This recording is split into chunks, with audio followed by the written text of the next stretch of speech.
Hey guys, this is Meena and today I have came up with a very implementing plan for Crack NEET 2026 through which I cracked NEET 2025 and I think it will be really great today. Today this plan in this video is for freshers, that is those who are attempting NEET for the really first time in 2026 and they are in 12th. So they will have boards and they will be in coaching now. Most of the syllabus will be completed, I think at least 2-3 months have been there. So the 12th syllabus is going on. So I think how will they manage 11th and 12th, how they will get to revise all those things. Also they have to cover their boards and what will be the strategy or what will be the plan through which they can get a really good score. And believe me, मैंने इतने ज़्यादा plans बनाए थे कि बहुत ही ज़्यादा, तो मुझे लगता है कि तुम्हें से एक ही प्लान पे इम्प्लीमेंट करना चाहिए। लेकिन मुझे लगता है कि जो भी आज स्ट्रैटेजी मैं बताऊँगी वो मैंने फॉलो की थी और अगर तुम्हें वो स्ट्रैटेजी बहुत अच्छी लगती है, अच्छी तो थी बट अगर तुम्हें वो अच्छी लगती है प्लीज़ डू इम्प्लीमेंट। उसमें तुम अपने हिसाब से कुछ इनोवेशंस कर सकते हो। जैसे कि मैंने बहुत सारी स्ट्रैटेजीज़ को मैं मिला जुला के बहुत सारे ऐसे इनोवेशंस किए थे अपनी स्ट्रैटेजी में, जिससे मुझे लगता था कि ये मोस्ट प्रोडक्टिव स्ट्रैटेजी हो सकती है अपने प्रिपरेशन के लिए। So let's start. तो सबसे पहले फ्रेशर्स के लिए जो इम्पोर्टेंट चीज़ होती है कि उनका जो सिलेबस है वो अक्टूबर से नवंबर तक ख़त्म होने का बोला जाता है कि हाँ अक्टूबर से नवंबर तक तुम्हारा ख़त्म हो जाएगा सिलेबस। हो भी जाता है, अक्टूबर से नवंबर तक तुम्हारा पूरा सिलेबस जो है ख़त्म होने वाला होता है। अब इसमें एक बात है कि तुम अपना वही 12th का सिलेबस कैसे कंप्लीट करोगे विद इन दिसंबर। मतलब तुम्हारा अभी से चल रहा है 12th का सिलेबस, दिसंबर तक तुम वो जो तुम अभी सीख रहे हो उसका रिविज़न भी तुम्हें करना है एंड प्लस उसके साथ साथ तुम्हें 11th का भी रिविज़न करना है। सो हम ये बहुत सारी चीज़ें हैं जो हम ये डिस्कस करेंगे कि हमें क्या क्या करना है या फिर हाउ वी विल प्लान। जैसे कि सबसे पहली चीज़ तो ये है कि हमारा सिलेबस कंप्लीट होना चाहिए दिसंबर तक। सेकंड चीज़ ये है कि हम 11th को 12th के साथ कैसे रिवाइज़ करते रहे। तीसरी चीज़ ये है कि हमारी स्ट्रैटेजीज़ क्या होती है, हमारे डेली रूटीन में ऐसी कौन सी चीज़ें होती हैं जो हमें अपना ट्रैक करने के लिए कि हम प्रिपरेशन के कौन से पेज में हैं ये ट्रैक करने के लिए मदद करेगी। चौथी चीज़ है कि हम चैप्टर एनालिसिस कैसे करते थे इसका एक ओवरव्यू लेंगे और मुझे लगता है कि चैप्टर एनालिसिस से बहुत फ़ायदा होता है क्योंकि हम एक मोमेंट होता है कि जब हम नीट का पेपर प्रेडिक्ट करने लगते हैं कि हाँ इस चैप्टर से ये क्वेश्चंस बहुत बार आए हैं या फिर इस चैप्टर का ये टॉपिक बहुत इंपॉर्टेंट है या फिर मुझे वो इम्पॉर्टेंट लग रहा है या फिर किसी टॉपिक में तुम्हें कुछ आ नहीं रहा होगा, तो वो बहुत सारी चीज़ें होती है। उसके बाद हम क्वेश्चंस का एनालिसिस कैसे करना है, हर मॉक टेस्ट जो होते हैं उनके क्वेश्चंस के एनालिसिस प्लस तुम्हें टाइम कैसे निकालना है अपने 11th का सिलेबस रिविजन करने के लिए, अपना 11th का मॉक टेस्ट रिविजन करने के लिए। So let's start. अगर तुम्हें ये जर्नी बहुत सीरियसली स्टार्ट करनी है तो मुझे लगता है तुम्हें 3 Ds के बारे में पता होना चाहिए, डेडिकेशन, डिटर्मिनेशन एंड डिसिप्लिन।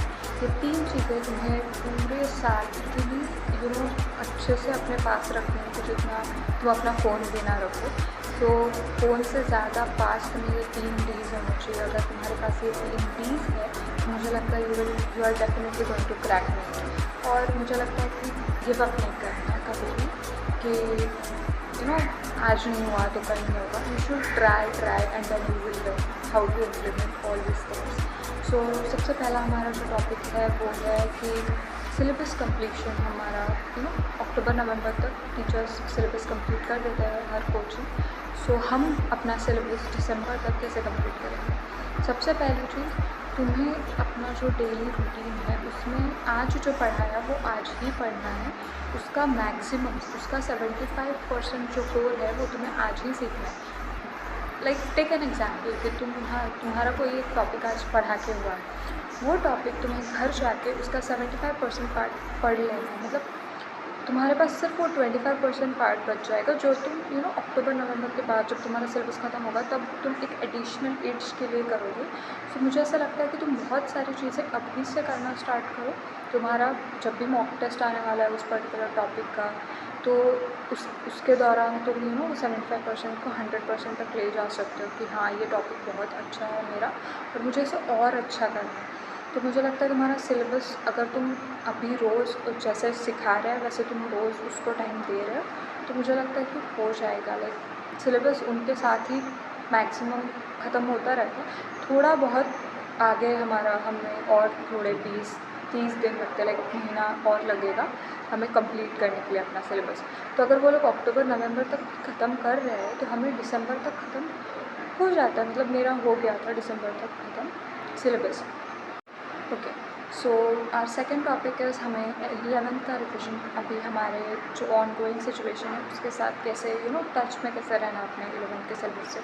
सबसे पहला पॉइंट तुम्हें जो फॉलो करना है अपने इस पूरे 11th के रिविजन स्ट्रैटेजी में, वो होगा कि तुम एनालाइज़ करो टॉपिक्स को या फिर चैप्टर्स को। मैं बोलूँगी 11th में जितने भी चैप्टर्स हैं पहले तो उनको बायो, फिज़िक्स एंड केम ऐसा लिखो और फिर ऊपर लिखो कि ये चैप्टर मेरा पुअर है बायो में, ये चैप्टर फॉर एग्ज़ाम्पल मेरा मॉडरेट है, मुझे पता नहीं है, बहुत इजी भी नहीं है बहुत डिफ़िकल्ट भी नहीं, और एक थोड़ा डिफ़िकल्ट मतलब लाइक मुझे पुअर, मॉडरेट एंड इजी।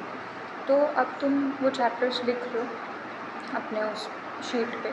अब तुमने ये चैप्टर्स कर लिए, अब तुम्हें क्या लगेगा कि अगर जिस दिन तुम्हारे पास टाइम है, एक्स्ट्रा टाइम है, मैं कह सकती हूँ जिस दिन तुम्हें छुट्टी है उस दिन तुम क्या कर सकते हो कि जो टॉपिक्स तुम्हें पुअर से स्ट्रॉन्ग करने हैं वो तुम जिस दिन तुम्हें छुट्टी होगा, तुम्हारा पूरा दिन यू हैव होल डे, तो उस दिन तुम एटलीस्ट उसको 3 घंटे देकर उसको स्ट्रॉन्ग कर सकते हो। उसके क्वेश्चन सॉल्व करो, उसके नोट्स पढ़ो, उसके जो भी तुम्हारे पास मटेरियल अवेलेबल है वो उसका पढ़ो।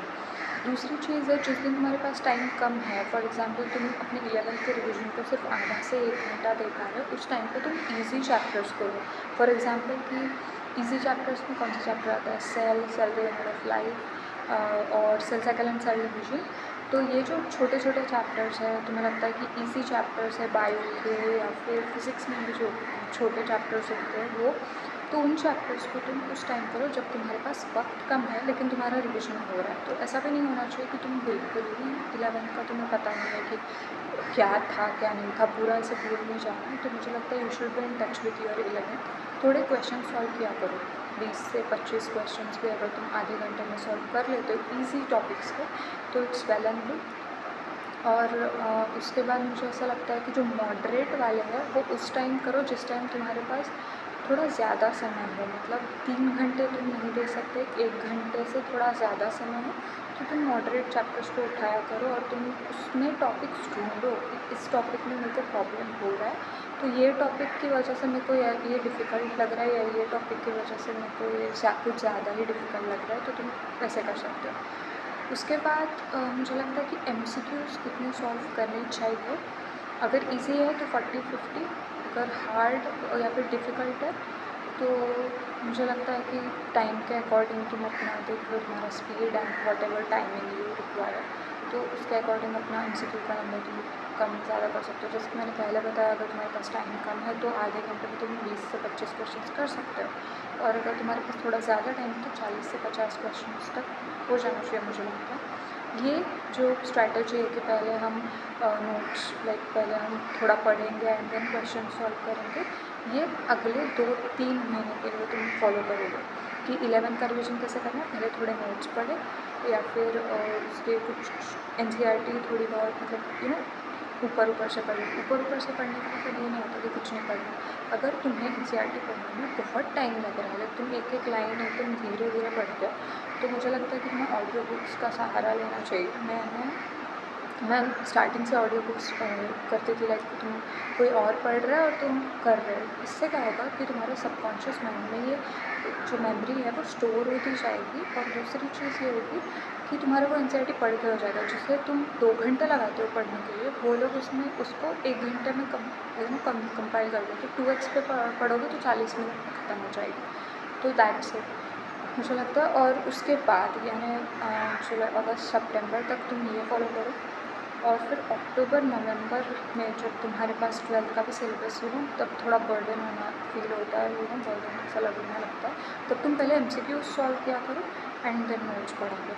एंड नोट्स पढ़ने की एक इम्पॉर्टेंट स्ट्रैटेजी जो मैंने फॉलो की थी 11th के नोट्स पढ़ने के लिए, वो ये थी, अगर मैं कोई फ़िज़िक्स का नोट्स पढ़ रही हूँ, ठीक है, मेरे पास शॉर्ट नोट्स थे मेरे अभी में, लेकिन मुझे लगता था कि कभी कभी हमें नोट्स को भी पढ़ना चाहिए, क्योंकि उसमें शायद कोई ऐसी चीज़ें होती जो मेरे से छूट रही थी। तो डिफ़िकल्ट जो चैप्टर्स थे उनके लिए मैं नोट्स कैसे पढ़ती थी, एक फॉर एग्ज़ाम्पल ऐसा A4 साइज़ एक फ़ोटो है, मैंने ये मेरा वेव्स का पूरा मतलब ये वेव्स के नोट्स है, इस वेव्स के नोट्स में मैंने क्या किया था कि नीचे पूरा मैंने लिखा था, अब ऊपर का जो ब्लैंक पेपर है जैसे तुम्हें दिख रहा होगा, तो वो ऊपर का जो ब्लैंक स्पेस है वो तो मेरा पूरा ब्लैंक रहता था, उसमें कुछ मैं लिखती नहीं थी। तो मैंने क्या किया, उस पर ऊपर PS लिखा, मैंने पेज समरी, पेज की पूरी समरी मैं उसमें लिखने वाली हूँ ऊपर। तो उसमें क्या था कि फॉर्मूला दिया है, कुछ इंपॉर्टेंट ऐसा लिखा हुआ है, क्योंकि एक पेज पे फिज़िक्स के हम क्वेश्चंस भी सॉल्व करते हैं, उस पर थियोरी भी लिखते हैं, तो वो पेज समरी बन जाता है। वो पेज समरी जब बनेगा ना तो तुम्हें और इजी लगने लगेगा, एक तो तुम्हारा लिख के हो गया, मतलब तुम्हारा जल्दी जल्दी हो रहा है, और जब तुम दूसरी बार जाओगे, क्योंकि मुझे लगता है कि 3 महीने में तुम्हारा 11th रिवाइज हो ही जाएगा, अगर तुम 1-1.5 घंटा भी देते हो और इस एनालिसिस के साथ चलते हो तो 3-4 महीने लगेंगे मैक्स टू मैक्स। उसके बाद जब तुम्हें 11th फिर से रिवाइज़ करना होगा तो उस पेज समरी को जस्ट पढ़ लिया करो, क्योंकि तो तब तुम्हारे पास 12th का बर्डन होगा। तो मुझे लगता है this is the best method, अगर तुम्हें लगता है कि मैं पूरे नोट्स पूरे के पूरे बाद में नहीं पढ़ना चाहूँ, तो ये page summary please you should implement, मुझे लगता है करना चाहिए। और उसके बाद हम आते हैं कि बस मुझे लगता है 11th का रिवीजन तुम ऐसे करोगे तो डेफ़िनेटली तुम्हें 11th का फ़ायदा होगा। एंड अगर तुम्हारे कोचिंग में मॉक टेस्ट्स होते हैं 11th के, तब तो तुम रिवाइज़ करोगे ही। तो मुझे लगता है कि डायरेक्ट एक रात पहले पढ़ने से अच्छा है कि तुम रोज़ 1-1.5 घंटा अगर 11th को देते हो, तुम्हारा 11th का सिलेबस अपने आप वो पाइलअप जो होता था वो अब तुम्हारा बैकलॉग नहीं लगेंगे, आगे आ जाएगा, and you will be bit confident कि हाँ मेरा 11th भी थोड़ा बहुत ठीक चल रहा है। लेकिन इसका मतलब ये नहीं कि तुम 12th को पूरा इग्नोर करो, मैक्सिमम टाइम तुम्हें 12th को देना है, एंड जो थोड़ा बचा हुआ टाइम है वो तुम 11th को दोगे। 75% ऑफ योर डेली रूटीन जो तुम करते हो उस टाइम को तुम्हें 12th के सिलेबस कंप्लीशन में लगाना है, एंड 25% जो बचा हुआ टाइम है वो तुम्हें 11th के जो हमारा है उसमें लगाना है, ताकि तुम्हारा 11th पाइलअप ना हो। अब बारी आती है कि हम अपने प्लान्स एंड स्ट्रैटेजी और अपने पूरे प्रिपरेशन को मॉनिटर कैसे करेंगे। सबसे पहली चीज़ है कि तुम्हें 3 A4 साइज़ शीट्स लेनी है। तीनों A4 साइज़ शीट्स पर मुझे लगता है तुम्हें 3 प्लान्स बनाने होंगे। एक पे तुम्हें एनालिसिस लिखना होगा तुम्हारे चैप्टर्स का, जैसे कि मैंने 11th के इसमें बोला था कि तुम कैसे बनाओगे poor, moderate and what ever strong या ईजी, मुझे लगता है वैसे बनाओगे बायो फिज़िक्स एंड केम का। वो एक एनालिसिस का पेपर तुम्हारे पास होना चाहिए। जब तुम उसे पढ़ोगे उसके ऊपर या तो एक हाइलाइटर तुम्हें उसे हाईलाइट कर देना कि हाँ ये मैंने पढ़ा है इस टाइम, तो मुझे थोड़ा लग रहा है कि ये मॉडरेट में जाना चाहिए, तो तुम्हें मॉडरेट में डाल देना। उसके बाद मुझे लगता है कि एक A4 size sheet just like this लेना, और उसको MCQ तुम कितने सॉल्व करते हो और कितने घंटे तुम पढ़ते हो, लगी शो मैंने लाया है, तो हमें तो एक हमारे कोचिंग से मिलता था, एंड इसमें क्या होता था कि हमें ऊपर देखो तुम खुद से बना सकते हो कि ऊपर जो है डेट, यहाँ पे डेट लिखते हैं हम लोग, और यहाँ पे डेट लिखी हुई है, यहाँ पे फिज़िक्स है, तुम्हारे कितने MCQ तुमने सॉल्व किए, कितने तुम्हारे करेक्ट गए, वैसे ही केमिस्ट्री का भी, बॉटनी का एंड जूलॉजी का तुम ऐसे बनाया करो। एंड एक लास्ट जो तुम्हारा कॉलम होगा ना, लास्ट कॉलम, उसमें तुम आर्स लिखो कि तुमने MCQ सॉल्विंग में कितने आर्स दिए आज या और हर रोज़, मतलब एक मंथली ऐसा बनाया करो। तो उससे क्या होगा कि तुम्हें पता चलेगा तुम कितने MCQs रोज़ सॉल्व करते हो, कितना टाइम उन पर वेस्ट करते हो, वेस्ट नहीं बोल सकती हूँ, कितना टाइम तुम्हें लगता है वो सॉल्व करने के लिए।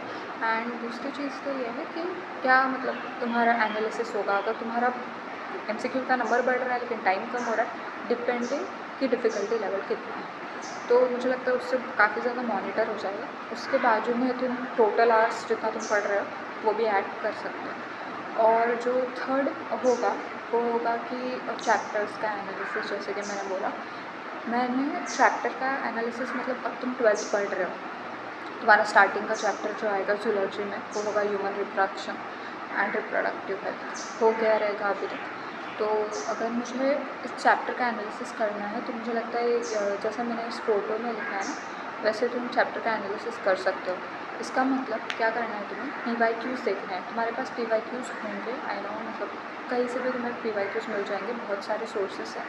तो तुम पहले तो PYQs लो कहीं से, उस PYQs में रिसेंट क्वेश्चंस जो आए हुए हैं उस चैप्टर से सॉल्व भी करो। तुम PYQs सॉल्व कर रहे हो, उसके साथ साथ उस PYQ के बाजू में लिखो कि कौन सा टॉपिक उस PYQ में पूछा गया है, उस टॉपिक्स है ना, टॉपिक्स लिखा गया। स्टिकी नोट लो एक छोटी, उस पर तुम टॉपिक्स लिखोगे कि PYQ में ये टॉपिक मुझे 2 से ज़्यादा बार दिखा है, तो वो तुम लिखोगे। और वो स्टिकी नोट अपना जो NCERT का पहला पेज होगा उस चैप्टर का, वहाँ पे स्टिक कर देना।